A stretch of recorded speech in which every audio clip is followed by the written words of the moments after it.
اعوذ باللہ من الشیطان الرجیم بسم اللہ الرحمن الرحیم واتخذ اللہ ابراہیم خلیلا صدق اللہ العظیم وصدق رسولہ النبی الکریم ان اللہ وملائکتہ یصلون علی النبی یا ایہا الذین آمنوا صلوا علیہ وسلموا تسلیما اللہم صلی علی سیدنا و مولانا محمد معدن الجود والکرم وآلہ وبارک وسلم۔ تمام تعریفیں حمد و ثنا اللہ تعالیٰ جل مجدہ الکریم کے لیے۔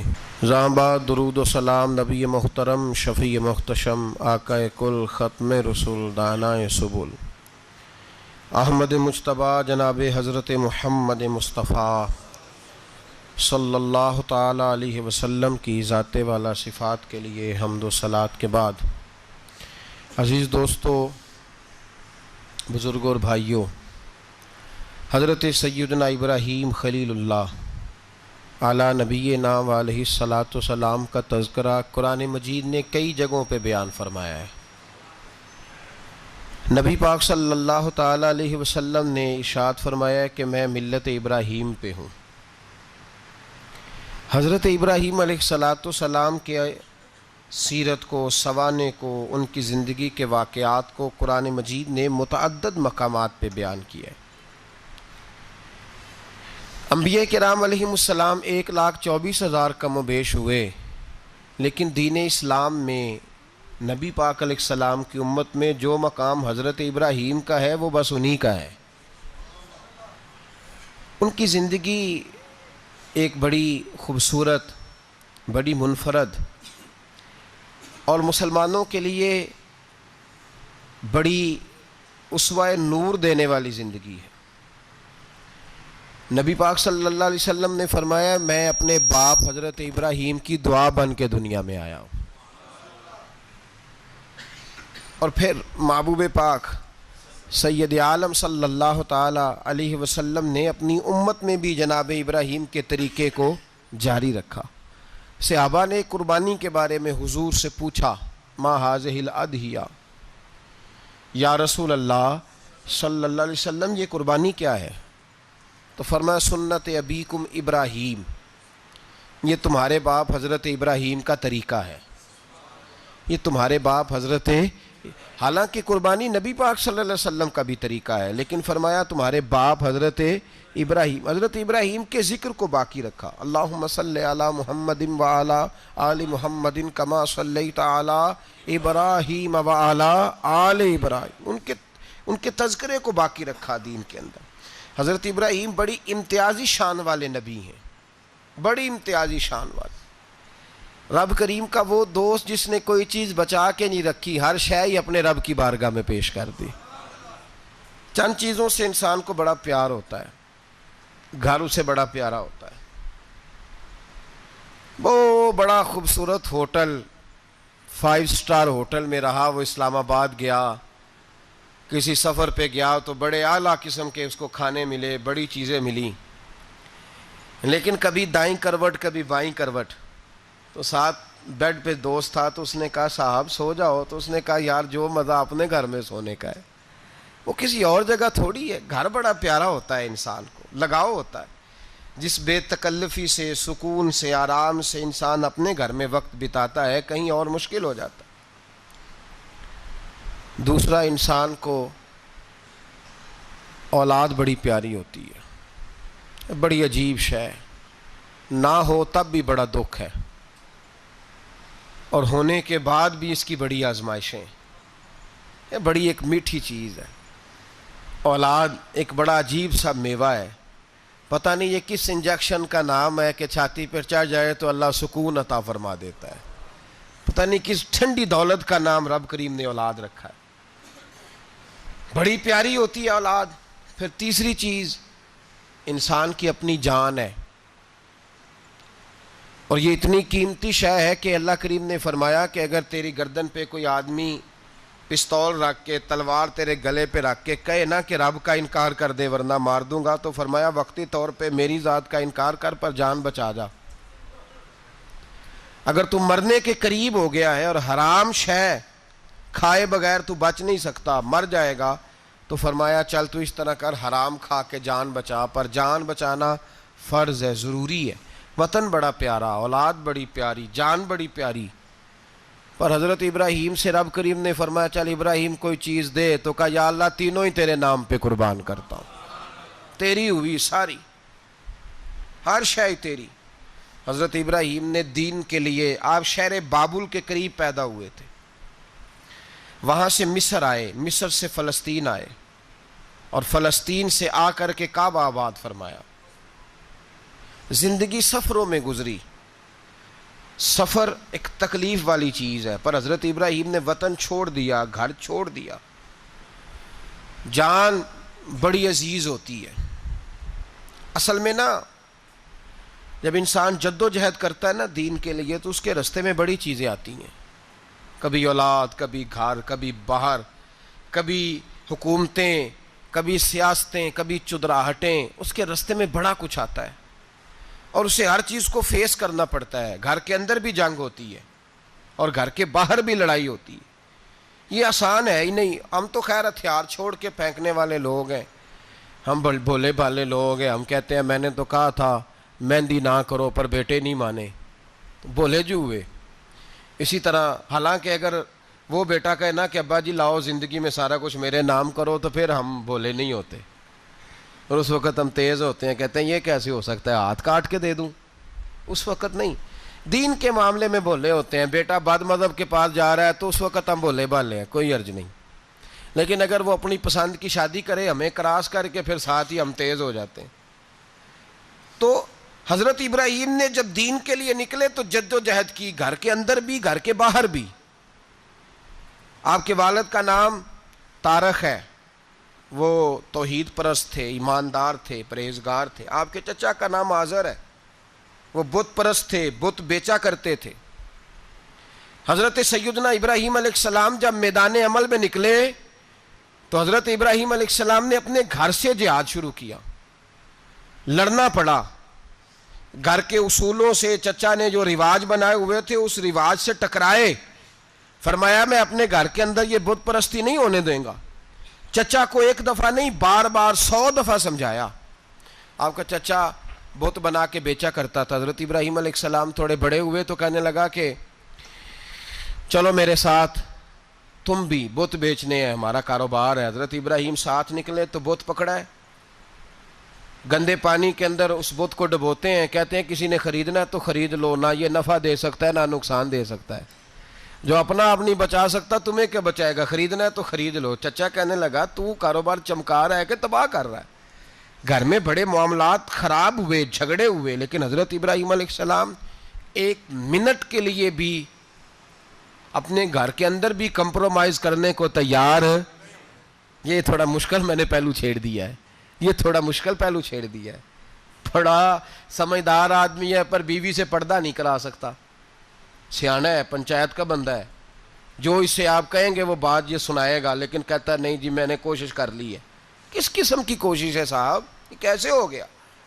حضرت ابراہیم علیہ السلام نے گھر کے اندر سے فرمایا نہیں کرنے دوں گا، گھر کے اندر بھی ٹکرائے، فرمایا تم جو بھی ہو پاش پاش کیا چچا کے اصولوں کو، اور باہر جب نکلے تو صرف علاقے کے چیئرمین سے نہیں ٹکرائے، ایم پی ایم این اے وزیر مشیر سے نہیں ٹکرائے، سپر پاور نمرود دنیا کا واحد حکمران تھا اس وقت، دوسرا کوئی حکمران ہی نہیں تھا، اکیلے حکمران سے جا کر ٹکرائے، کوئی ساتھ فوج نہیں تھی، کوئی ساتھ ان کے طاقت بظاہر دنیا داری کی کوئی نہیں تھی، پر حضرت ابراہیم جا کے ٹکرائے، اور میرے رسول پاک صلی اللہ علیہ وسلم نے سند بیان کی، فرمایا افضل الجہاد کلمۃ الحق عند سلطان الجابر، فرمایا سب سے افضل جہاد یہ ہے کہ تو ظالم بادشاہ کے سامنے کھڑے ہو کے حق بات بیان کر دے، یہ سب سے بڑا جہاد ہے، یہ سب سے افضل الجہاد کلمۃ الحق عند سلطان الجابر، سب سے بڑا جہاد۔ حضرت ابراہیم کھڑے ہو گئے، سپر پاور سے ٹکرائے۔ یہاں ہم لوگ حکمتوں کا شکار ہیں، دیکھیں گے، کریں گے، سوچیں گے، اور مولوی صاحب کو ویسے کہتے ہیں آپ پرہیز کریں سیاسی باتوں سے. بھئی اللہ کے ہر نبی نے جا کے وقت کے ظالم حکمران کو لتاڑا ہے, للکارا ہے. یہ تو مشن انبیاء ہے.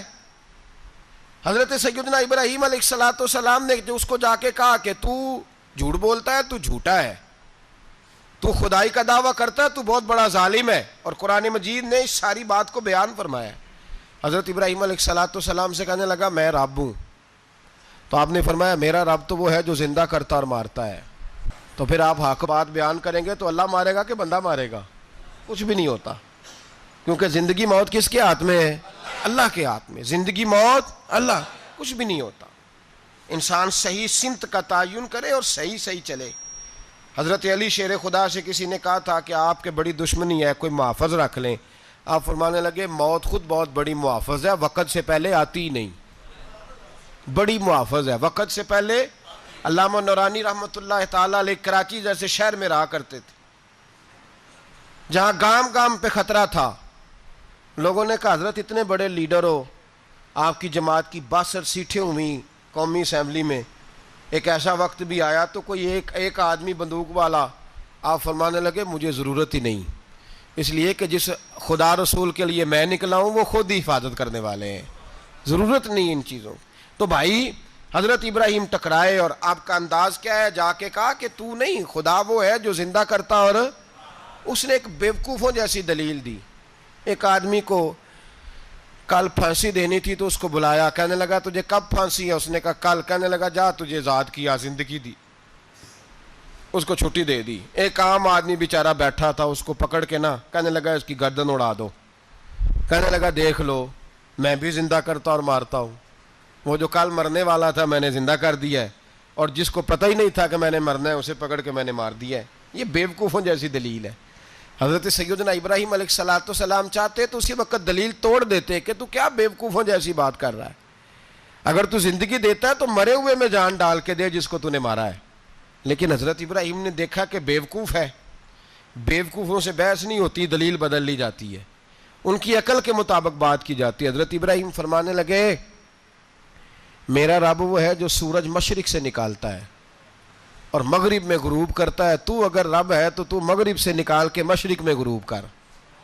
فبہت الذی کفر, کافر لاجواب ہو گیا, اس کے پاس اس چیز کا کوئی جواب نہیں تھا. علامہ اسماعیل حقی نے خوبصورت فقرہ لکھا ہے, خوبصورت, جان ڈال دی ایک جملہ کہہ کے. حضرت سیدنا علامہ اسماعیل حقی رحمۃ اللہ علیہ فرمانے لگے چونکہ نمرود بیوقوفوں جیسی باتیں کر رہا تھا, اگر وہ یہ کہہ دیتا نا کہ میں سورج کو نکالتا ہوں مشرق سے, میں غروب کرتا ہوں معاذ اللہ مغرب میں نکالتا ہوں, تو آپ اپنے رب سے کہیے کہ وہ مغرب سے نکال کے مشرق میں غروب کرے. علامہ اسماعیل حقی فرماتے ہیں رب کریم کی آواز قدرت تھی, مالک حضرت ابراہیم علیہ السلام کے اس, اگر وہ کہہ دیتا اور حضرت ابراہیم دعا کر دیتے تو رب کریم نے فرشتوں کو تیار بٹھایا ہوا تھا. فرمایا اگر یہ کہہ دے میرے خلیل سے کہ سورج مغرب سے نکال کے مشرق میں غروب کرنا ہے تو تیار رہنا, جس طرح خلیل کہیں گے ویسے ہی کر دیں گے. واتخذ اللہ ابراہیم خلیلا, ابراہیم ہمارا دوست جو ہوا, جیسے کہے گا ویسے کر دیں گے. حضرت سیدنا ابراہیم علیہ السلام کی باتوں کا جب جواب نہ دے سکا, دلیل نہیں بندہ دیتا, پھر لڑائی کرتا ہے, پھر جھوٹے موٹے اعتراض کرتا ہے. دلیل ختم ہوتی ہے تو لوگ ذاتیات پہ اترتے ہیں, کہتے ہیں یہ کھانستا صحیح نہیں, دیکھتا صحیح نہیں. دلیل ختم, اب ذاتیات پہ اترے, کہنے لگے مجھے پتہ چلا ہے کہ یہ فلانی جگہ گیا تھا تو وہاں جا کے اس نے اس طرح کیا ہے. پھر لوگ ذاتیات پہ اترتے ہیں, جب دلیل کا جواب دلیل سے نہیں دے پاتے پھر ذاتیات پر اتر کر حملے کرتے ہیں. حضرت ابراہیم کے دلائل کا جواب نمرود نہ دے سکا تو کہنے لگا کہ اس کو آگ میں ڈال دو. قوم گئی ہوئی تھی ساری, آپ نے بات سنی ہوئی ہے, میں نے صرف اشارہ دینا ہے, میلے پہ. تو حضرت سیدنا ابراہیم علیہ السلام نے سارے بت توڑ دیے, کلاڑا بڑے بت کی گردن پہ رکھا. واپس آئے, کہنے لگے بت کس نے توڑے ہیں؟ تو فرمایا اس سے پوچھ لو جس کی گردن پہ کلاڑا ہے. کہنے لگے یہ تو بول ہی نہیں سکتا. تو فرمانے لگے بڑے بیوقوف ہو, جو بولتا ہی نہیں, سنتا ہی نہیں, اپنا آپ نہیں بچا سکتا, اس کی پوجا کرتے ہو. کہنے لگے پکڑو, دلیلیں ختم ہو گئی, اس کو آگ میں ڈالو. بہت بڑی حویلی 45 فٹ مربع پہ مشتمل ایک حویلی بنائی گئی اور 45 فٹ اونچی. مختلف روایات علامہ اسماعیل حقی کہتے ہیں کہ 3 مہینے تک نمرود نے کہا کہ اس کے اندر لکڑیاں ڈالو. لوگ پوچھنے لگے کتنی دنیا جلانی ہے؟ کہنے لگا بندہ تو ایک جلانا ہے پر بندہ بڑا تگڑا ہے. ایک بندہ. 3 مہینے لکڑیاں ڈالی گئیں. اور لوگوں کی جو تہمات ہوتی ہیں نا وہ بڑی عجیب ہوتی ہیں. تہمات میں نے بڑی تفصیل سے رمضان المبارک میں گفتگو کی تھی. بدشگونی تہمات لوگ لیتے ہیں. اس وقت بھی لوگ تہمات کا شکار ہو گئے. عقیدہ بگڑ جاتا ہے تو وہ عجیب و غریب باتیں کرنے لگتا ہے. تہمات کا شکار ہو گئے. بیبیاں نظر مانتی میں بیمار ہوں اگر صحیح ہو گئی تو اتنے من لکڑی دوں گی حضرت ابراہیم کی آگ جلانے کے لیے. ایک عورت لے کے جا رہی ہے لکڑیاں تو ایک نیک دل آدمی نے اس سے پوچھا کہاں جا رہی ہو؟ کہنے لگی میں نے منت مانی تھی تو حضرت ابراہیم علیہ الصلوۃ والسلام کو معاذ اللہ جلانے کے لیے لکڑیاں لے کے جا رہی ہوں. تو وہ رب کریم کے بندے کہنے لگے تو ڈھونڈتی رہے گی تجھے وہ جگہ ملے گی نہیں. وہ بی بی کئی مہینے گھومتی رہی جگہ ہی نہیں ملی جہاں لکڑیاں ڈالنی تھی. ماری گئی. تہمات کا شکار ہوئے بہت سارے لوگ. تہمات کا بھائی تہمات دین کے اندر منع ہے. تہمات دین میں کوئی نظر ماننا کوئی کسی بزرگ کے مزار پہ جا کے سالے ثواب کے لیے کوئی چیز ماننا یہ تو درست ہوا.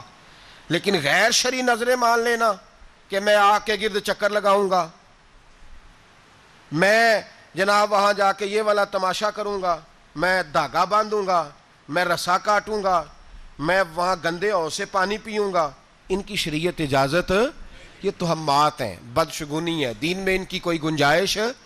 آپ نظر ماننے سے پہلے بھی کسی عالم سے رابطہ کریں کہ میں منت مانگنے لگا ہوں تو کیسے ماننی چاہیے, اس کا طریقہ پوچھیں. ایسے ہی غلط چیز کی منت تھوڑی مان لی جائے گی. بہرحال آمدام برسر مطلب حضرت ابراہیم کے لیے آگ جلائی گئی. 45 فٹ اونچی آگ ہے. پرندہ بھی اوپر سے گزرتا ہے تو نیچے گر جاتا ہے جل کے. اتنے دن لگا کے آگ جلائی گئی. اب حضرت ابراہیم کو جلایا جانے لگا ہے. یہاں تو موجیں ہیں نا, جو کسی ادارے کا سربراہ ہے اس کے لیے موج ہے, کسی جگہ آفیسر بن گیا تو موج ہے, پیر صاحب کے لیے موج ہے, علامہ صاحب کے لیے موج ہے, خطیب صاحب کے لیے موج ہے. جلنا کس کو پڑتا ہے؟ بحالی کوئی نہیں رہا اللہ ماشاء اللہ. وہ لوگ گزر گئے جو تکلیفیں سہ کے کام کرتے تھے, گزر گیا زمانہ. حضرت سیدنا ابراہیم علیہ السلام کو جلایا جانے لگا ہے تو اب اتنی بڑی آگ ہے تو ڈالیں کیسے؟ شیطان نے تجویز دی کہ منجنیق بناؤ. منجنیق بڑے بڑے بانس باندھ کے ان کے نیچے رسا باندھو. وہ جس طرح جھولنے کے لیے جھولا بنایا جاتا ہے اس طرح ایک منجنیق پرانے زمانے میں اس میں پتھر رکھ کے پھینکے جاتے تھے دشمنوں پہ. وہ منجنیق بنائی گئی کہ دور سے حضرت ابراہیم کو پھینکیں گے. ہاتھ حضرت ابراہیم کے باندھ دیے, پاؤں مبارک باندھ دیے. پوری زمین پہ ایک نام لینے والا خدا کا, اور اس کو آج رسیوں میں جکڑا ہوا ہے. جب پھینکا جانے لگا نا آگ میں, حوریں رونے لگیں, فرشتے تڑپنے لگے, اے اللہ یہ کیا ہونے لگا ہے؟ ایک تیرا خلیل اور وہ بھی آگ میں. فرمایا جاؤ جا کے اس سے کہو اگر تمہاری مدد لیتا ہے تو اسے بچاؤ. ہوا کا فرشتہ آیا, کہا ابراہیم اگر تو کہے. او بھائی ان چیزوں کو کہانی سمجھ کے نہ سنا کریں, یہ داستان نہیں, یہ وہ طریقے ہیں جو ہمارے رسول نے ہمیں اپنانے کا حکم ارشاد فرمایا ہے. جو عقیدے یہ وہ نظریات ہیں جو ہمیں اوڑھنے کو کہا گیا. اپنے رب کریم کی رضا پہ راضی رہنے کے یہ وہ خوبصورت مواقع ہیں صوفیاء نے جن کو بنا کر سمجھا کر ہم تک پہنچایا ہے. یہ ہے اہل طریقت کی باتیں. وہ کہتے ہیں یار جس حال میں رکھے راضی رہنا ہے. حضرت ابراہیم علیہ السلام کو پھینکا جا رہا ہے, فرشتہ آیا, اے اللہ کے خلیل اگر حکم دو تو اتنی ہوا چلاؤں کہ نمرودی جل جائیں سارے, آگ ان پہ پھینک دی جائے. آپ نے فرمایا تو جا, تجھ سے مجھے کوئی کام نہیں. تھوڑی دیر کے بعد پانی کا فرشتہ آیا, کہا حضور اتنی بارش برساؤں گا کہ آگ بجھ جائے گی. فرمایا تو جا, تجھ سے کوئی کام نہیں. اب جب منجنیق میں رکھ دیے گئے, آگ میں جانے کا لمحہ ہے, تیاری ہے, حضرت جبریل امین حاضر خدمت ہوئے. کہا ابراہیم کوئی حاجت؟ فرمایا تجھ سے کوئی نہیں. کہا چلو مجھ سے نہیں تو رب کریم سے ہی بات کر لو, مجھے پتا ہے میں چھوٹا ہوں, آپ مجھ سے مدد کیوں لو گے, رب کریم سے ہی بات کر لیں. تو حضرت ابراہیم کہنے لگے جبریل یہ بتا, رب کو نہیں پتا اس کا خلیل کس حال میں ہے, اسے نہیں پتا میں کس حال میں ہوں. میرے ہاتھ بندھے ہیں، پیر بندھے ہیں آگ میں، اسے نہیں پتا؟ بتایا تو اسے جاتا ہے جسے خبر نہ ہو، تو اگر اسے پتا ہے تو اگر وہ جلانے پہ راضی ہے تو میں بھی جلنے کو تیار ہوں، میں تیار ہوں، اسے کہو ٹھیک ہے۔ حضرت سیدنا ابراہیم علیہ السلام کو منجنیق میں ڈال کے جو پھینکا آگ میں، یا نار کونی بردم و سلاما علی ابراہیم، اللہ نے فرمایا اے آگ میرے ابراہیم پہ ٹھنڈی بھی ہو جا اور سلامتی والی بھی ہو جا۔ حضرت ابراہیم کو 2 فرشتوں نے بٹھا دیا زمین پہ، پھول کھلے ہیں، کونپلیں مہک رہی ہیں، کلیاں خوشبو دے رہی ہیں۔ حضرت ابراہیم نے سر سجدے میں رکھ دیا، سبحان اللہ والحمد للہ ولا الہ الا اللہ واللہ اکبر۔ حضرت ابراہیم اللہ کی تسبیح پڑھنے لگے، رب کریم کا شکر بجا لانے لگے۔ نکلے وہاں سے، کچھ دن گزر گئے، نکلے، حکم ہو گیا ابراہیم علاقہ چھوڑ دو۔ حضرت ابراہیم علیہ السلام وہاں سے نکل کے مصر آئے، چچا کے پاس ٹھہرے۔ انہوں نے اپنی بیٹی جناب سارہ کا نکاح کر دیا۔ کچھ آگے بڑھے تو ایک ظالم بادشاہ سے ٹکرائے، اس نے ایک شہزادی، ایک بادشاہ کی بیٹی قید کی ہوئی تھی، جناب ہاجرہ نام تھا، ان کو قید سے چھڑا کے ساتھ لائے۔ حضرت لوط علیہ السلام بھی ساتھ، یہ 4 لوگوں کا قافلہ چلا، فلسطین میں جا کے پڑاؤ ڈالا، گھر بار چھوڑا، تبلیغ شروع ہوئی۔ حضرت ابراہیم کے گھر میں 2 خواتین ہیں، ایک آپ کی بیوی ہیں، ایک حضرت ہاجرہ ہے، اولاد کوئی نہیں، بڑا میوہ ہے میٹھا، گھر وہی آباد ہوتا ہے جس میں بچے روتے ہیں، گھر ہوتا ہی وہ ہے جس میں بچوں کی چنچناہٹ ہوتی ہے، بھن بھناہٹ ہوتی ہے۔ حضرت ابراہیم نے ایک بچہ روتے ہوئے دیکھا تو آنکھوں میں آنسو آئے، کہنے لگے ربی حب لی من الصالحین، یا اللہ مجھے بھی نیک اولاد عطا کر دے۔ حضرت سارہ نے سن لیا، کہنے لگی ابراہیم شاید میرے بطن سے تو آپ کو نصیب نہیں، ہاجرہ سے نکاح کر لو۔ جناب ہاجرہ سے نکاح ہوا۔ اللہ تو بڑا بے نیاز ہے، رب کریم نے حضرت اسماعیل جیسا خوبصورت بیٹا عطا فرمایا۔ بیٹا کالا سیاہ بھی ہو تو سینے کی ٹھنڈک ہوتا ہے، پر یہ تو وہ بیٹا ہے جس کی پیشانی میں نور محمدی چمکتا ہے صلی اللہ علیہ وسلم۔ حضرت سیدنا اسماعیل علیہ اتنے خوبصورت، اب جس بیوی کے ہاں بیٹا تھا، بیٹھنا اٹھنا بھی زیادہ اس کے پاس، آنا جانا بھی اس کے پاس، توجہ ادھر ہو گئی۔ جناب سارہ رشک کرنے لگی، ایک دن کہنے لگی اسے چھوڑ آ جنگل میں، وادی غیر ذی زرع، مکے کے پاس۔ بھائی ایک بیٹا عالم دین بنا لو، کہنے لگا روٹی کہاں سے کھائے گا؟ تیرے 5 بیٹے ہیں، کو حافظ قرآن بنا، کہتے روٹی کہاں سے کھائے گا؟ وہ بچہ بھی کہتا ہے میں کہاں سے کھاؤں گا؟ حضرت ابراہیم علیہ السلام تو چند مہینے کا بچہ چھوڑ آئے، تو کہاں سے روٹی کھائی حضرت اسماعیل نے؟ کہاں سے کھائی ان کی اماں نے روٹی؟ بھوکے مر جاتے ہیں یہ سارے۔ میں بڑی ذمہ داری سے کہا کرتا ہوں کہ جتنی خوبصورت روٹی اللہ کریم دین کے خادموں کو عطا کرتا ہے شاید کسی اور کے نصیب ہوتی ہو، لیکن ہم لوگ توجہ ہی نہیں کر رہے، ہمارا ذوق ہی نہیں بن رہا، ہم یہ محنت ہی نہیں کر رہے کہ قوم کو مستند علماء کی ضرورت ہے، علاقوں کے علاقے خالی ہیں، ادھر ہمارا مزاج ہی نہیں بن رہا، توجہ ہی نہیں دین کی خاطر۔ اور پھر چلے بچے تو بعد کی بات ہے نا، جو ابھی خود جوان ہے وہ بھی یہ دعا، ایک صاحب مجھے کہنے لگے میں دعا مانگ رہا ہوں اللہ مجھے بیٹا دے تو میں اسے دین پہ لگاؤں گا، تو میں نے کہا آپ بھی بوڑھے نہیں ہوئے، آپ خود ہی لگ جائیں، بیٹا تو ابھی آئے گا تو لگے گا نا، تو آپ تو اس وقت ہے تو آپ تو پہلے لگے نا صاحب، 2 گھنٹے تو نکال کے آئیں، دین سیکھنے کو کافی ہے۔ آپ اتنی لمبی سوچ رہے ہیں کہ بچہ آئے گا تو بڑا ہوگا تو وہ جائے گا تو دیکھی جائے گی، ابھی تو آپ ہیں تو آپ تو آؤ۔ حضرت ابراہیم نے بچہ وہاں چھوڑا۔ یہاں سے جو عمرہ کرنے لوگ جاتے ہیں نا، جو حج کرنے جاتے ہیں، ان کو پتہ ہے کہ وہاں دنیا کی ہر نعمت ملتی ہے، پھر بھی ڈبل ٹرپل پیسے لوگ جیبوں میں ڈال کے جاتے ہیں۔ حضرت ابراہیم جب وہاں لے کے گئے تو کوئی انسان نہیں تھا، پانی کا قطرہ نہیں تھا، 2 کلو کھجوریں، ایک مشکیزہ، بیوی کو تھمایا۔ ہمارے گھر میں ہزاروں چیزیں پڑی ہیں، لیکن وہ جو توکل ہے نا وہ ختم ہو گیا ہے۔ اللہ دے گا، حلال پہ قناعت کرے، جائز پہ بھروسہ کرے، رب کریم عطا کرنے والا ہے، وہ مزاج ختم ہو گیا۔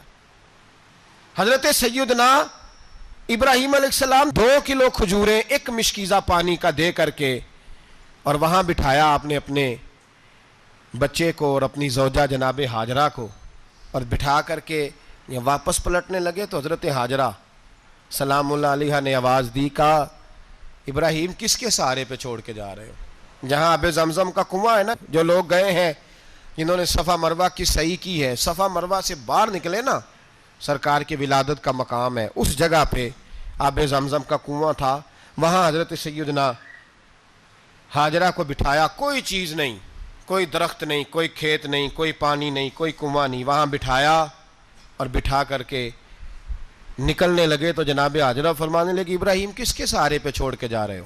کہنے لگے اللہ کے سہارے پہ۔ تو پاک باز بی بی نے ایک لفظ پوچھا، کہا ابراہیم یہ میرے رب کا حکم ہے، یہ میرے، بس جن کا عقیدہ توحید مضبوط ہو ان کے لیے ایک جملہ کافی ہوتا ہے، یہ میرے اللہ کا حکم ہے۔ تو جناب ابراہیم علیہ السلام فرمانے لگے ہاجرہ ہاں رب کا حکم ہے۔ جب یہ لفظ کہے تو چاہیے تھا نا حضرت ابراہیم تسلی دیتے، تو بی بی صاحبہ تسلی دینے لگی، عرض کرنے لگی ابراہیم اگر اللہ کا حکم ہے تو پھر آپ ہماری فکر نہ کرنا، اگر یہ رب کا حکم ہے تو پھر ہماری فکر نہ کرنا، جس رب نے ہمیں یہاں تک پہنچایا ہے وہ ہمیں کبھی بھی ضائع نہیں فرمائے گا، پھر فکر نہ کرنا۔ حضرت ابراہیم آ گئے، بات آپ نے سنی ہوئی ہے، اشارہ کرنا مقصود ہے۔ 13 سال میں چلے مان بھی لیا جائے بعض روایات کی روشنی میں کہ آتے جاتے بھی رہے، لیکن مکمل دیکھ بھال اپنے بچے کی پرورش میں پورا حضرت ابراہیم علیہ السلام کا کردار، سارا کردار ماں کا تھا۔ میں جب خواتین کے بارے میں کوئی بات کرتا ہوں تو میں آپ کو اکثر کہتا ہوں کہ یہ صرف بیوی کے لیے حکم نہیں ہوتا، یہ ٹریننگ بیٹی کو دینی ہے اور بہن کو دینی ہے، یہ تربیت کرے اپنے گھر میں۔ میں تجربے کی روشنی میں یہ بات عرض کیا کرتا ہوں کہ بھائی بچے باپ کے فرما بردار اس وقت ہوتے ہیں جب اماں انہیں باپ کا فرما بردار کرتی ہے، اور بچے باپ کے نافرمان بھی تب ہوتے ہیں جب اماں انہیں باپ کا، میں نے اپنے کانوں سے سنا ایک دفعہ ایک بچہ اپنے باپ سے کہہ رہا ہے آپ نے تو ساری زندگی باہر گزار دی، پیسے کمانا کون سا مشکل کام ہے، دکھ سکھ تو سارے اماں نے برداشت کیے، سکولوں میں وہ جاتی تھی، فلانا کام وہ کرتی تھی، فلانا کام۔ اب یہ سوچ اس کی ذاتی تو نہیں، یہ اس کو دی گئی ہے، اور اگر اس کو یہ سوچ دے دی جائے کہ اماں کہے کہ میں تو اپنوں میں رہی ساری زندگی، میں نے تو اپنوں میں وقت گزارا، اور تیرا باپ تو کئی دفعہ جنازے بھی نہیں پڑھ سکا، اس نے تو ماں باپ ایسے دفن کر دیے، وہ اگر یہ سوچ فراہم کرے تو پھر بچہ باپ کا فرما بردار ہوتا ہے۔ اور یہ والی روایتیں ہم بیوی کو سناتے ہیں، حالانکہ کس کو سنانی چاہیے؟ بولیے، بہن اور بیٹی کو، بہن اور بیٹی کو سنائیں یہ باتیں، ان کو سمجھائیں تاکہ آگے جا کے وہ جو گھر ترتیب دیں وہ گھر بڑا عمدہ اور نکھرا ہوا ہو۔ حضرت سیدنا ابراہیم 13 سال کے بعد آئے، چونکہ گھر میں اللہ تبارک و تعالیٰ کی دوستی کا چرچا تھا، اللہ تبارک و تعالیٰ کی محبوبیت کا غلبہ تھا۔ 13 سال کے بعد فلما بالغ معہ سعیا، بیٹا جب اتنا بڑا ہوا کہ سال چلنے لگا تو حضرت ابراہیم نے اپنے بیٹے کو بلا کے کہا بیٹا مجھے خواب آئی ہے، میں تجھے ذبح کر رہا ہوں، تیری کیا رضا ہے؟ تو حضرت اسماعیل کہنے لگے یا ابت افعل ما تؤمر، ابا جی اللہ جیسے حکم دیتا ہے میرے ساتھ ویسے ہی کریں، جیسے اللہ حکم دیتا ہے ویسے ہی، بولیے، ویسے ہی کریں۔ حضرت ہاجرہ کو کہا کہ ایک دوست نے دعوت کی ہے تو وہاں جا رہے ہیں، بی بی مطمئن ہے، تفصیلات کی ضرورت نہیں، ختم بات، اعتبار ہے، مطمئن ہو گئی۔ شیطان پیچھے سے آیا اماں کے پاس، ذرا تھوڑی دیر کے لیے تصور جمائیے، یہاں تو پڑوسن آ کے کوئی بات بتا دیتی ہے خاوند کے بارے میں تو کئی مہینے جھگڑا جاری رہتا ہے، پڑوسن محلے دار، شیطان نے آ کے بتایا لفظ کیا ہے؟ کہا حضرہ تمہیں پتہ ہے کہاں جا رہے؟ کہا دوست کی دعوت میں۔ تو کہنے لگے دوست کون ہے؟ رب کریم، اور ابراہیم کا خیال ہے کہ اس رب نے مجھے حکم دیا ہے کہ میں ذبح کروں۔ تو حضرت ہاجرہ کہنے لگی کبھی باپ بھی بیٹے ذبح کرتے ہیں؟ تو شیطان کہنے لگا ان کا خیال ہے کہ ان کے رب نے حکم دیا ہے۔ تو جناب ہاجرہ فرمانے لگی اگر رب نے حکم دیا تو پھر تو مجھے شیطان لگتا ہے، تو مجھے شیطان لگتا ہے۔ کہا کیا مطلب؟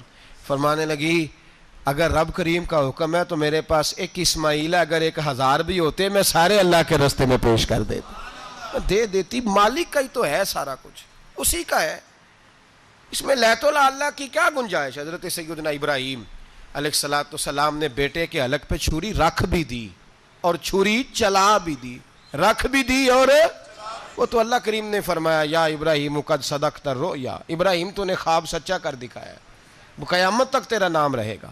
حضرت ابراہیم نے وطن بھی دیا، جان بھی دی، بیٹا بھی، اللہ کریم نے دمبے دیے، فرمایا یہ فدیہ ہے، اب یہ قربانی قیامت تک حضرت ابراہیم کے طریقے کے مطابق جاری ہے. حضرت ابراہیم بہت بڑے مہمان نواز تھے, بہت بڑے. آپ جب مصر میں قیام تھا تو بڑے بڑے لمبے چوڑے لنگر پکتے تھے, لوگ آیا جایا کرتے تھے, بڑا تفصیل کے ساتھ کھانا ہوتا تھا. مہمان نوازی آپ کی خاص صفت مبارکہ ہے. ہمارے ہاں بھی مہمان نوازی ہوتی ہے امیروں کی, بلکہ اب تو مہمان نوازی اس طرح کی ہے کہ کل تیری میرے پاس دعوت ہے اور پرسوں میری تیرے پاس ہے. وہی امیروں میں وہ چکر رہتا ہے, پارٹیاں دوست ایک دوسرے کو ڈالتے ہیں, تیری طرف پارٹی تیری طرف. اور اسی انداز میں اب یہ عید آئے گی نا, ٹکا پارٹیاں ہوں گی جگہ جگہ, اور لوگ سوال پوچھنے لگے ابھی سے, کہتے ہیں قربانی کا کتنا گوشت گھر رکھنا جائز ہے, قربانی کا کتنا گوشت گھر رکھنا جائز ہے. سارا ہی جی اس لیے فریزر لے لیں, فریج سے نہیں کام چلے گا. سارا ہی جہاز گھر رکھنا سارا ہی جائز ہے, رکھ لیں. او خدا کے بندے, قربانی وہ بندہ دیتا ہے جو سارا سال ہی گوشت کھاتا ہے. صحیح کہہ رہا ہوں؟ قربانی صاحب نصاب صاحب استطاعت بندہ دیتا ہے نا, تو وہ سارا سال ہی گوشت, تو سارا گھر میں رکھنا بھی جائز ہے, لیکن سارا دے دینا بھی. تو جو آ رہی ہے اس پہ کیوں توجہ کرتے ہو, جو دوسرا جائز ہے اس پہ کیوں نہیں عمل کرتے؟ سارا تقسیم کر دیں, بات ختم ہوئی. یقین کریں, محرم میں جا کے دوست ٹیلی فون کر کے سوال پوچھتے ہیں, کہتے ہیں صاحب سنا ہے قربانی کا گوشت محرم میں کھانا جائز نہیں. میں کہ نہیں, ربیع الاول چ بھی جائز جے, رجب رمضان تک کھاؤ, کوئی بندہ نہیں منع کرتا. اس لیے کہ کسی کو دینا تو پسند ہی نہیں. یا پھر اس میں سے جو خاص چیزیں ہیں وہ اپنی فریج میں, اور باقی جو ہے وہ دوسروں کے لیے. یہ کیا طریقہ ہے ہمارا, اور اسی پہ عمل ہے. اللہ تبارک و تعالی ہمیں سمجھنے کی توفیق عطا فرمائے. حضرت ابراہیم بہت بڑے مہمان نواز تھے. صرف قربانی نہیں دیتے تھے, سارا سال بہت سارا لنگر, بہت سارا کھانا پینا, بہت ساری چیزیں جاری رہتی تھیں. اور جتنے غریب لوگ تھے فلسطین کے, ان کو پتا تھا کہ حضرت ابراہیم علیہ السلام کا لنگر جاری ہے. فلسطین میں جب آپ کا قیام تھا, ایک دفعہ ڈھیروں مہمان آ گئے اور کھانے کو کوئی چیز نہیں. حضرت سارہ اور جناب ہاجرہ دونوں اس وقت موجود تھیں. وہ کہنے لگی ابراہیم بہت سارے مہمان آ گئے ہیں تو کیا کریں؟ جناب سارہ کہنے لگی کس طرح کر کے ان کی مہمان نوازی کرنی. اور حالات یہ ہیں کہ قحط پڑا ہوا ہے فلسطین میں, مصر میں, دور دراز علاقوں میں. تو حضرت ابراہیم کہنے لگے یہ اللہ کے مہمان ہیں اور ہمیں رب کریم کا بندہ سمجھ کے آ گئے ہیں, اللہ ہی بندوبست کرے گا. فرمانے لگے میرا مصر میں ایک دوست ہے, وہ قحط کے دنوں میں غلہ جمع کر لیتا ہے, میں اس کی طرف پیغام بھیجتا ہوں, مجھے امید ہے وہاں سے غلہ ملے گا. 2 3 5 اونٹ والے غلام بلائے اور ان کو کہا کہ جاؤ غلہ لے آؤ مصر کے دوست سے. وہ لوگ کہتے ہیں ہم غلہ لینے گئے, وہاں جب پہنچے تو حضرت ابراہیم خلیل اللہ علیہ السلام کا پیغام دیا, تو آپ کا وہ دوست کہنے لگا غلہ تو بے شمار تھا, مجھے خبر نہیں تھی کہ حضرت ابراہیم کا پیغام آئے گا, تو میں تو سارا تقسیم کر چکا ہوں, لوگ لے گئے, اب تو کوئی شے نہیں. اب وہ خالی آ گئے 5 کے 5 اونٹ. جب خالی آئے تو حضرت ابراہیم کی حویلی کی دیواریں چھوٹی چھوٹی تھیں. ان غلاموں میں سے, خادموں میں سے, آپ کے ان چاہنے والوں میں سے ایک کہنے لگا یار وہ غریب تو انتظار کر رہے ہوں گے کہ غلہ لینے گئے ہیں, ہمیں روٹی ملے گی. چھوٹی چھوٹی دیواریں ہیں, وہ جب دیکھیں گے نا خالی آ گئے تو انہیں تکلیف ہوگی. اس طرح کرو بوریوں میں ریت بھر لیتے ہیں, ریت بھر کے لے جاتے ہیں, بعد میں اندر رکھ کے انہیں سمجھا بہلا لیں گے, یا حضرت ابراہیم کو بتائیں گے, وہ خود ہی ان لوگوں کی دل جوئی فرمائیں گے. اب غلہ کی جگہ ریت بھر کے اونٹوں پہ رکھ کے لائی گئی. لا کے بوریاں جب رکھ دی گئیں, حضرت ابراہیم علیہ السلام دوپہر کے وقت آرام فرما رہے تھے. بی بی سارہ اٹھی, کہتی ہیں جب میں نے دیکھا نا کہ بوریاں پہنچ گئی ہیں تو گئی, غلام کو ساتھ لیا, اور اس کو جب کھولا نا تو کہتی اتنی حسین گندم میں نے پہلے کبھی دیکھی نہیں تھی, اتنا پیارا دانہ میں نے کبھی ملاحظہ ہی نہیں کیا تھا. فرماتی ہیں جب اس کو پیس کر چکی میں روٹیاں پکائیں تو خوشبو دور دور تک پھیل گئی, اعلیٰ غذا بنی, بڑے بڑے کھانے بیبیوں نے مل کے پکائے, چن دیے گئے. حضرت ابراہیم اٹھے تو لوگ کھانا کھا رہے ہیں, سجدہ شکر ادا کیا, اور جب سجدے میں گئے تو وہی آنے لگی, پھر رونے لگے. جب پلٹ کر باہر تشریف لائے تو جناب سارہ کہنے لگی ابراہیم تمہارا مصری یار بڑا اچھا ہے, اس نے اتنی اعلیٰ گندم بھیجی ہے کہ اتنی تو میں نے پیاری گندم کبھی دیکھی نہیں. جناب ابراہیم مسکرائے, فرمانے لگی سارہ یہ مصری یار نے نہیں بھیجی، یہ میرے عرشی یار نے بھیجی ہے، یہ میرے عرشی یار نے بھیجی ہے۔ بھائی مہمان نوازی مزاج تھا، ہاتھ لٹا دینا مزاج تھا، دوسروں کی اشک شوئی مزاج تھا۔ حضرت ابراہیم علیہ السلام کا طریقہ ہے قربانی، حضور نے ان کا طریقہ بیان کیا۔ اگر سال کے بعد قربانی دینا ان کا طریقہ ہے تو سارا سال غریبوں کو روٹی دینا بھی حضرت ابراہیم کا طریقہ ہے، سارا سال غریب کی نوکری کرنا یہ بھی حضرت ابراہیم کا طریقہ ہے، بھوکے کو کھانا کھلانا یہ بھی۔ میرے مصطفیٰ کریم سید عالم صلی اللہ علیہ وسلم سے صحابہ نے پوچھا حضور بہترین مسلمان کون ہے؟ بہترین مسلمان؟ تو حضور نے فرمایا جو سلام لینے میں پہل کرے اور غریب کو روٹی کھلانے میں سب سے اچھا ہو، وہ بہترین مسلمان ہے، زبردست مسلمان۔ ہمارے ہاں دعوتیں ہوتی ہیں تو امیروں کی، افطاریاں ہیں تو امیروں کی، اور میرے مصطفیٰ کریم علیہ السلام نے فرمایا بدترین دعوت ہے جس میں امیر بلائے جائیں غریب نہ بلائے جائیں، وہ بدترین دعوت۔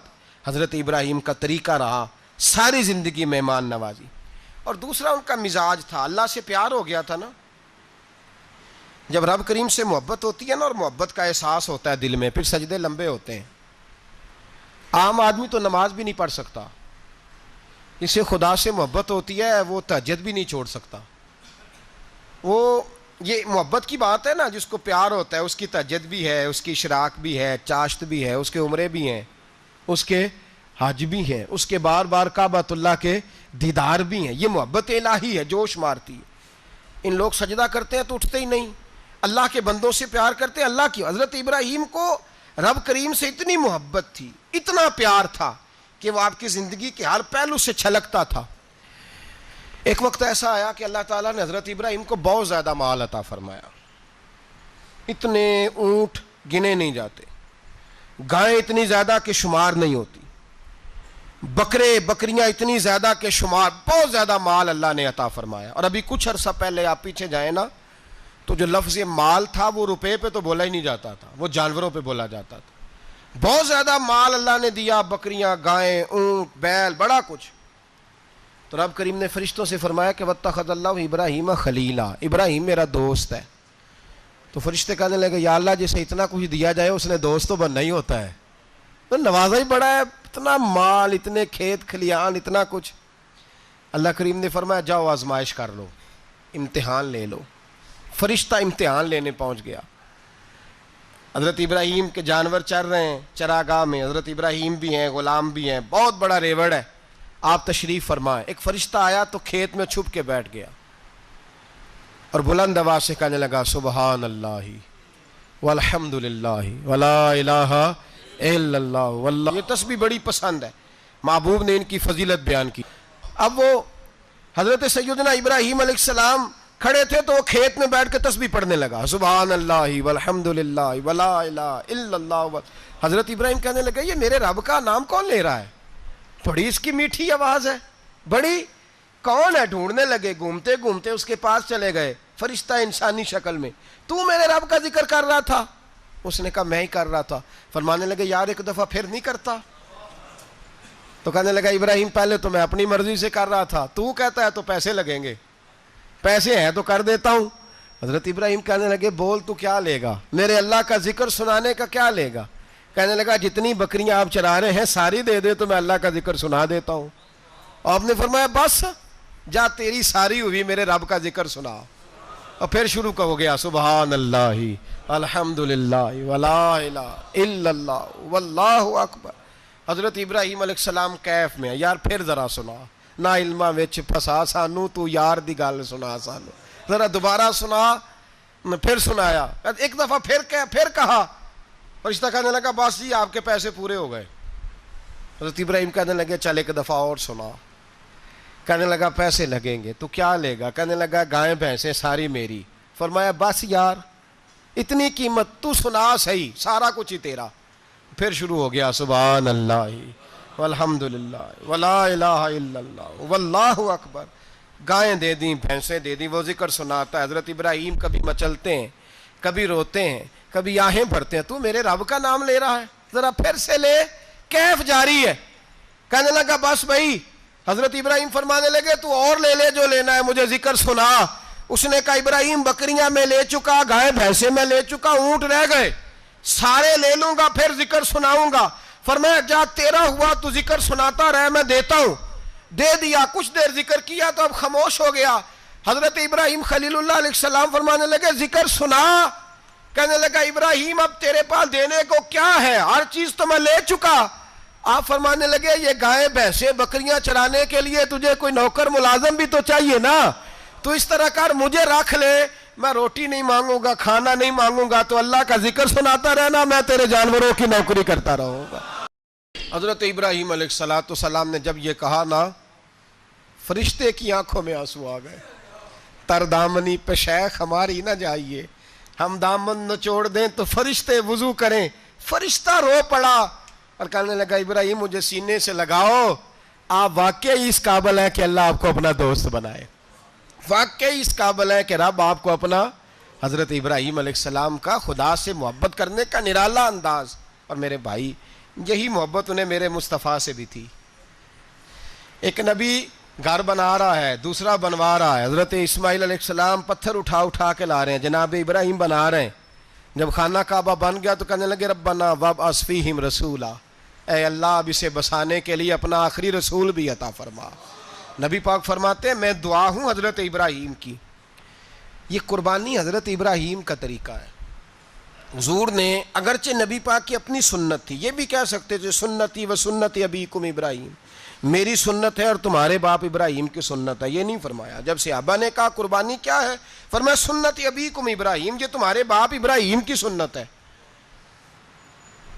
ہر صاحب نصاب پر قربانی واجب ہے. جو زکوٰۃ کا نصاب رکھتا ہو اس پر قربانی واجب ہے، یعنی ضروریات سے زیادہ اتنے پیسے، جتنے پیسوں سے زکوٰۃ فرض ہوتی ہے اتنے پیسے جس آدمی کے پاس قربانی سے پہلے پہلے آ جائیں اس آدمی پر قربانی کرنا واجب ہے. بکرا، چھترا، دمبا 1 سال کا یا دمبا 6 مہینے کا ہو پر اتنا بڑا محسوس ہوتا ہو کہ لگے کہ 1 سال کا ہے، اس کی قربانی ہو سکتی ہے. جانور میں کوئی عیب نہیں ہونا چاہیے، اتنا کمزور نہ ہو کہ ذبح جہاں اسے کرنا ہے وہاں وہ چل کے جا نہ سکے، اتنا کمزور جانور نہ ہو. اس کے اندر بظاہر کوئی اتنا بڑا نقص نہ پایا جاتا ہو، کانا نہ ہو، لنگڑا نہ ہو، کوئی اس کی ہاتھ نہ کٹے ہوئے ہوں، ایسا نقص جو واضح ہو. بکرا 1 سال کا، گائیں اور بھینس یہ 2 سال کی، اونٹ 5 سال کا. اب اس میں یہ ہے کہ ہمارے بہت سارے دوست چونکہ ہم دیہاتی لوگ ہیں تو پوچھتے ہیں کہ دوندا نہیں ہے تو چوگا نہیں ہے، تو یہ ہماری پنجابی کی اصطلاحات ہیں. پنجابی کی شریعت اسلامیہ نے سال بتائے ہیں، یہ تو ہم نے اپنی آسانی کے لیے یا دیہاتوں میں جو ماحول تھا اس طرح کا جانور لیں، خوبصورت جانور لیں. جو نصاب ہے وہ بھی میں نے آپ کو بتایا. لیکن ایک اور پہلو بھی ہے، نبی پاک صلی اللہ علیہ وسلم پہ زکوٰۃ کبھی فرض نہیں ہوئی، کبھی حضور پہ زکوٰۃ فرض نہیں ہوئی. نبی پاک صلی اللہ علیہ وسلم کے پاس اتنا سرمایہ کبھی اکٹھا ہوا ہی نہیں کہ زکوٰۃ فرض ہو. لیکن نبی پاک کے صحابہ فرماتے ہیں کہ مدینے کے 10 سالوں میں اللہ کے رسول نے ہر سال قربانی فرمائی ہے، ہر سال قربانی دی. اور جس سال حضور حج کرنے گئے اس سال اللہ کے نبی نے 63 اونٹ ذبح فرمائے. اور حضور صلی اللہ علیہ وسلم جب اونٹ ذبح کرنے لگتے نا تو صحابہ کہتے ہیں اونٹ خود دوڑ کے حضور کے سامنے آ کے لیٹ جاتا اور نبی پاک اسے ذبح کرتے اور فرماتے ہیں ایک دوسرے کو دھکے دیتے اونٹ کے، پہلے میں نے جانا ہے ذبح ہونے کے لیے، پہلے میں نے. انہیں پتا تھا کہ جو مصطفیٰ کے ہاتھوں ذبح ہوگا وہ تو دائمی زندگی پا جائے گا، یہاں بھی وہاں بھی زندہ. 63 اونٹ ذبح کیے. ایک اونٹ میں کتنی قربانیاں ہوتی ہیں؟ 7. اب 63 کو 7 سے ضرب دو گے تو کتنی بنے گی؟ اور پھر نبی پاک صلی اللہ علیہ وسلم نے 10 سال مدینہ منورہ میں قربانی دی ہر سال. اب وہ 63 اونٹ، ایک اونٹ میں 7 قربانیاں، ہر سال یہاں قربانی. اور مولا علی شیر خدا فرماتے ہیں نبی پاک 2 قربانیاں دیتے. میں نے کہا حضور 2 جانور ذبح کر رہے ہیں آپ، تو حضور نے فرمایا ایک میری طرف سے، ایک میری امت کی طرف سے، غریبوں کی طرف سے. اور حضرت علی کو حضور نے وصیت فرمائی تو 2 دیا کرے گا. یا رسول اللہ صلی اللہ علیہ وسلم میں غلام ہوں، خادم ہوں. حضور نے فرمایا علی ایک تو نے اپنی دینی ہے، ایک میری طرف سے دینی ہے. 2 قربانیاں. مولا علی نے بھی ساری زندگی 2 قربانیاں دی. حضرت علی بھی مال کے نصاب نہیں تھے، اپنا مکان ہی نہیں تھا، کوئی کاروبار نہیں تھا، کئی دن فاقے رہتے تھے. پر قربانیاں کتنی دیتے تھے؟ 2۔ ہمارے پاس ویسے اگر سسرال میں، میکے میں، کزنوں میں کچھ شادی ہو جائے تو 50-60 ہزار کا خرچہ برابر ہے، وہ پکا ہے۔ اور قربانی کی باری غریب ہو گئے، سارے غریب ہو گئے، کہتے نہیں یہاں مشکل ہے۔ او خدا کے بندے، اللہ کے ساتھ تجارت کر، اس کے رستے میں 1 دے گا، رب تجھے 70 گنا اضافہ کے ساتھ عطا فرمائے گا۔ قربانی مال کے نصاب پہ ہے۔ کوشش کیا کریں کہ اللہ کے رستے میں جب دینا ہو پھر لیت اللہ سے بچیں، خوبصورت جانور لائیں۔ جن کو اللہ نے توفیق دی ہے ان کے لیے نصیحت ہے، جن کو اللہ نے توفیق دی۔ میں نے اپنے حضرت صاحب کو دیکھا ہے، وہ کہتے تھے کئی جانور اللہ نے بڑا نوازا ہے، کہتے ایک میرا ہے، ایک میرے ماں کا، ایک میرے باپ کا ہے، ایک میرے فلاں استاد صاحب کا، ایک میرے پیر صاحب کا ہے۔ یہ جانور غوث اعظم جیلانی کا نام کا دے رہا ہوں۔ اور پھر ایک بڑا خوبصورت جانور بندھا ہوتا اور حضرت خود ان کو چارہ ڈال رہے ہوتے، تو حضور یہ کیا ہے؟ فرمانے لگے یہ میں رسول اللہ کے نام پہ قربان کروں گا، یہ نبی پاک کے نام پر قربان کیا جائے گا۔ جن کو اللہ نے حیثیت دی ہے وہ کوشش کریں اپنے محبوب کی طرف سے بھی قربانی کریں، نبی پاک کے نام کی قربانی دے، خوبصورت سا جانور پیارا، پھر اس کی خدمت ہو، پھر اس کی قربانی دی جائے اور نبی پاک کے نام پر قربانی دی جائے۔ حضور نے خود وصیت فرمائی حضرت ابو بکر صدیق کو، قربانی بڑا حسین عمل ہے۔ اور میرے نبی پاک صلی اللہ علیہ وسلم نے ناراضگی بھی فرمائی، ذرا خوگر حمد سے تھوڑا سا گلا بھی سن لے۔ میرے حبیب نے فرمایا جو طاقت کے باوجود قربانی نہ کرے وہ ہماری عیدگاہ میں عید کی نماز پڑھنے نہ آئے، وہ نہ آئے۔ اور یا رسول اللہ جو کرے گا، فرمایا قربانی کے جانور کا خون کا قطرہ بعد میں زمین پہ گرے گا، اللہ اس کے سارے گناہ پہلے معاف فرما دے گا، اللہ اس کے سارے گناہوں کو بخشے گا۔ قربانی کریں، خوبصورت انداز میں کریں، اللہ کی رضا کے لیے۔ بزرگوں نے لکھا ہے 3 حصے کرو گوشت کے، ایک گھر میں رکھو، ایک رشتہ داروں میں بانٹو، پڑوسیوں میں بانٹو، اور تیسرا فقط غریبوں کو دو۔ لیکن میں اکثر یہ سوچتا ہوں کہ ہمارے ہاں قربانی کرتا ہی وہ ہے جن کے گھر میں ہر جمعرات کو چھوٹا گوشت پکتا ہے، اور جن کے گھر میں ہفتے میں 3 دفعہ مرغی کا گوشت پکتا ہے، وہی تو قربانی دینے کے قابل ہوتے ہیں۔ تو وہ بھی اگر قربانی کے بکرے میں سے بھی تیسرا رکھنا چاہیں تو اجازت تو ہے، میں نے کہا سارا رکھنے کی بھی اجازت ہے، لیکن اگر آپ مہربانی کریں، کوشش کریں کہ یار ہم تو سارا سال ہی کھاتے ہیں، اور ہمارے یہاں جو گوشت تقسیم ہوتا ہے نا وہ بھی باری لگی ہوئی ہے، ادھر سے پلیٹ آئی تھی گوشت کی تو ادھر سے بھر کے چلی گئی، بھئی اس نے کی ہے، اس کو بار بار گوشت دینے کا کیا مطلب ہے؟ آپ یہ دیکھیں عزیزوں میں، رشتہ داروں میں، اور میں اگر تھوڑا سا آپ کی توجہ کرانے میں کامیاب ہو جاؤں تو سفید پوش لوگوں کو دیکھیں، کچھ سفید پوش ہیں، سفید پوش جن کے اوپر قرضے ہیں، بیماریوں نے جکڑ لیا ہے، گھر میں بڑے بڑے سخت مریض آ گئے ہیں، سفید پوش پہلے دیا کرتے تھے۔ آپ ان سے پوچھتے ہیں صاحب قربانی، تو بات کو ٹالتے ہیں، وہ کہتے ہیں سوچ رہا ہوں کوئی حصہ ڈال جائے، پردہ پوشی کرتے ہیں، کہتے ہیں کہیں حصہ رکھا ہوا ہے، پردہ پوش۔ اکثر وہ لوگ قربانی نہیں دے پاتے، اکثر دیا کرتے تھے اب نہیں دے پا رہے، کیوں؟ اس لیے کہ مشکلات ایسی آ گئیں۔ ان لوگوں کا خیال کریں، ان کے گھروں تک گوشت پہنچا کے آئیں، ان پر توجہ کریں۔ وہ سفید پوش آدمی کبھی ذکر نہیں کرے گا۔ کچھ تو ایسے ہیں جو خود پہنچ جاتے ہیں کہ ہمیں گوشت دیا جائے، لیکن کچھ سفید پوش ہیں لا یسألون الناس الحافا، اللہ فرماتے ہیں کچھ لوگ لپٹ لپٹ کے سوال نہیں کرتے، سفید پوشی کا بھرم رکھتے ہیں، کا مزاج نہیں۔ ان کی طرف دیکھیں، اپنے رشتہ داروں کو دیکھیں، خاص کر ان رشتہ داروں کو دیکھیں جن کا آپ کو پتہ ہے کہ غریب ہیں، مجبور ہیں، ان کے گھروں میں گوشت بھیجیں۔ غریب بیٹیوں، غریب بہنوں کا خیال کریں، اس طرف متوجہ ہوں، ان کے ساتھ اس نے سلوک کریں، اس طرف آپ لوگ خیال کریں۔ اللہ ہمیں سمجھنے کی توفیق عطا فرمائے۔